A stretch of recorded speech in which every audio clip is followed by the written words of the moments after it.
People make personal connections with media personalities, whether they are in film or YouTube personalities, because the viewers are able to feel a sense of interconnectedness through the use of different media grammars. Joshua Meyerowitz outlines 3 specific types of media grammar, such as the content, an aesthetic focus, and an environmental focus.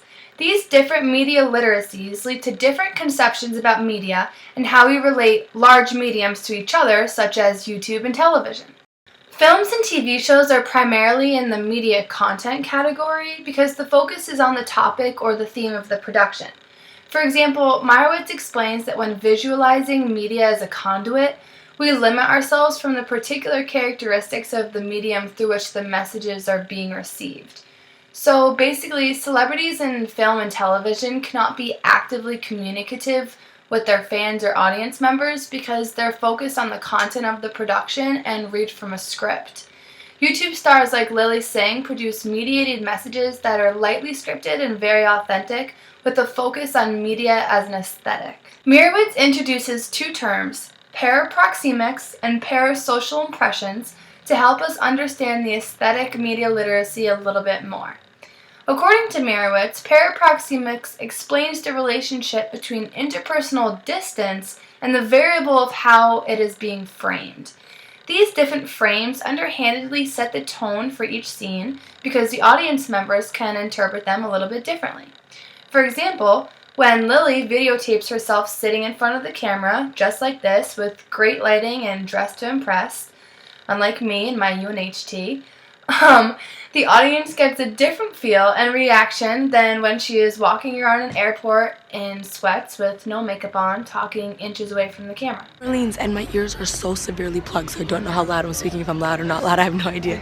Funniest story though, the flight was only 2.5 hours, and I thought it was gonna be like 4 or 5, and I was expecting to get 5 hours of sleep. I did not. Long, medium, and close-up shots between the viewer and the content of the image are important factors when creating interpersonal relationships, and so is the focus of the shot, whether it be objective or subjective.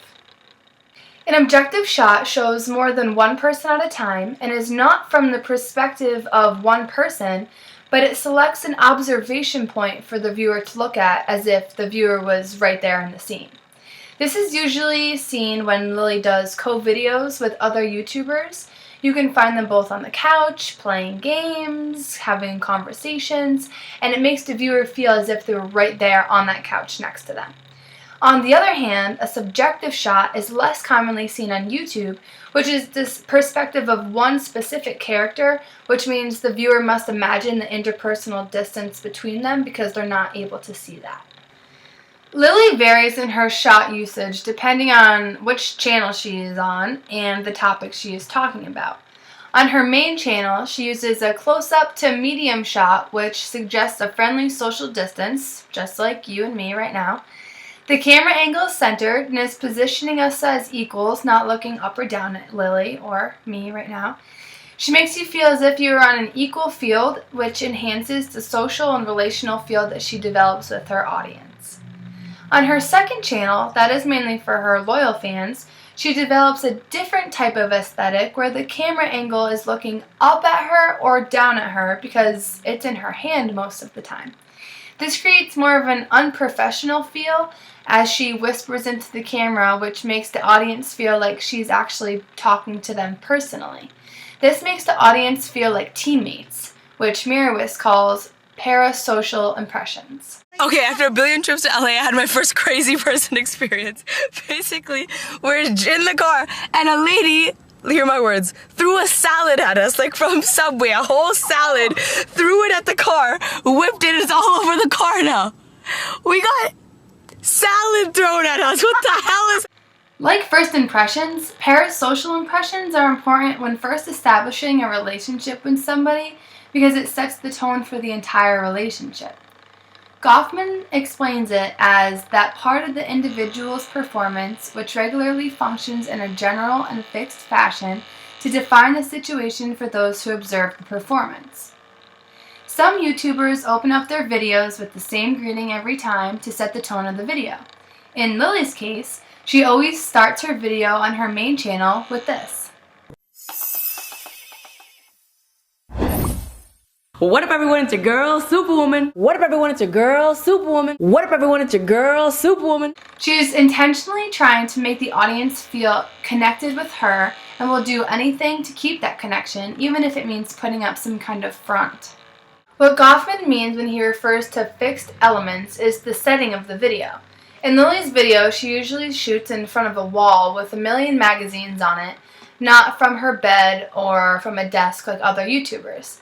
The setting itself establishes an expectation of rules and appropriate behavior. Like the vlogs on her other channel, the setting is quite different. Another type of front is a personal front, which is basically about appearance and manner. The way Lily looks and acts on camera attracts her viewers and keeps them coming back for more. If her next video she had a lime green mohawk, that would change the definition of their relationship because that is not what her audience is used to seeing. Lily is very authentic and usually does her videos from her back region. Merowitz defines a back region as a backstage type of behavior. This is when the YouTubers are personal and authentic and are not pretending to be somebody that they're not. The front region is when the YouTuber plays out a relatively ideal conception of her social role, which is not common in YouTube, although it is hard to pick out who is being fake and who is not. Lily makes it a point on both of her channels to just be yourself, but she is still performing just a little bit for her audience in a way, just to keep that connection alive.